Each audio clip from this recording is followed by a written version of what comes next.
Bonsoir à tous, merci de nous retrouver sur VHTL en compagnie de Sylvie Acquaviva pour ce deuxième débat consacré à l'élection territoriale. Alors madame, messieurs, bonsoir et merci à vous tous d'avoir accepté cette invitation. Alors on aborde la première partie du débat pour parler du bilan de la mandature. Certains ici en sont solidaires, même s'ils prennent leur distance sur un certain nombre de sujets. Bilan que vous ne reniez pas. Nous avons agi en toute transparence pour permettre la poursuite d'une politique qui a fait ses preuves pendant 12 ans. Vous continuerez dans la même voie? Je continuerai dans la même voie que mon époux. C'est indigne. C'est indigne. J'ai honte pour lui. Certains élus, le jour où il Monsieur, j'ai honte pour lui. C'est mon droit. Pas d'amalgame, Christophe Cagnon. Pas d'amalgame, mais j'ai été surpris hier que personne n'en parle au débat.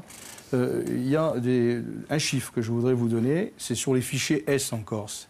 Il y en a 5 en Haute-Corse et 4 en Corse du Sud. Je l'ai su ce matin. Les djihadistes, hein, nous y sommes. C'est moi qui les informe. C'est pour une raison simple. Parce qu'il faut quand même qu'on dise la vérité un jour ou l'autre. Il faut quand même que les pouvoirs publics et les élus nationaux comme territoriaux disent la vérité. Quelle est la vérité de la Corse aujourd'hui? C'est cela qui m'importe le plus. Je ne vois pas comment vous pouvez vous prétendre à donner comme ça des résultats, des bons résultats pour la Corse, alors que sur le terrain, les Corses voient les choses différemment. Excusez-moi, j'ai quand même un peu de métier, un peu d'expérience, n'est-ce pas? Quand j'étais président de parents d'élèves, je commençais à faire un peu de bruit, hein?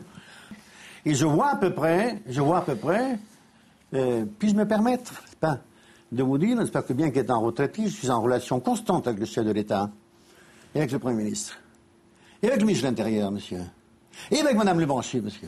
Il y a un sujet dont on n'a pas du tout parlé, c'est le PADUC. On allait y venir, justement, avec une citation d'Aline Castellane.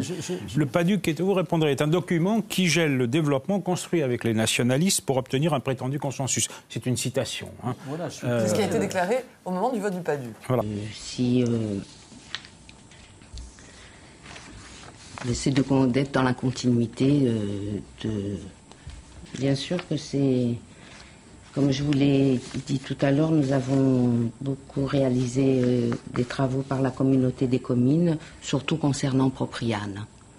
Et on arrive, comme je vous l'ai dit, à plus de 70 millions d'euros sur la période 2002-2004. C'est faux! C'est un trompe-couillon, ça! C'est un trompe-couillon, cette histoire-là. Vous voulez que je vous dise? On trompe tous les Corses à ne pas dire la vérité. D'accord. La vérité est d'abord budgétaire, monsieur. Personne ne dit pourquoi.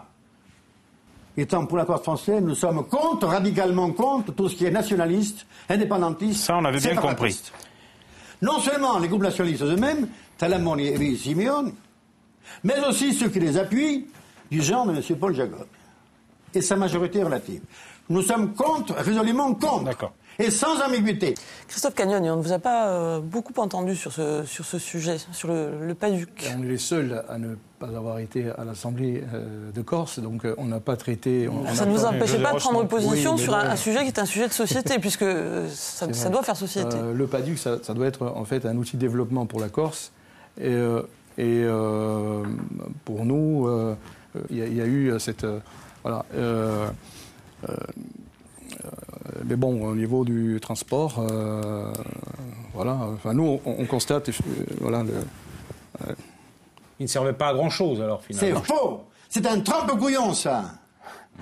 Il faut que le corps électoral ait un débat clair. C'est un choix clair.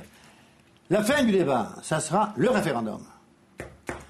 Il y a 99 chances sur 100 pour que les nationalistes se soient battus et archi-battus en décembre.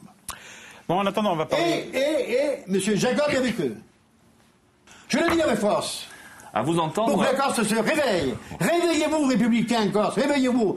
Venez nous retrouver pour le combat républicain, pour la Corse française. Venez, nous vous attendons. Merci beaucoup à vous toutes et tous d'avoir participé à cette émission. Vous n'ignorez désormais plus rien de la campagne électorale. Rendez-vous maintenant dans 3 jours avec le premier tour. Ce sera le dimanche 6 décembre avec une soirée spéciale sur VHTL.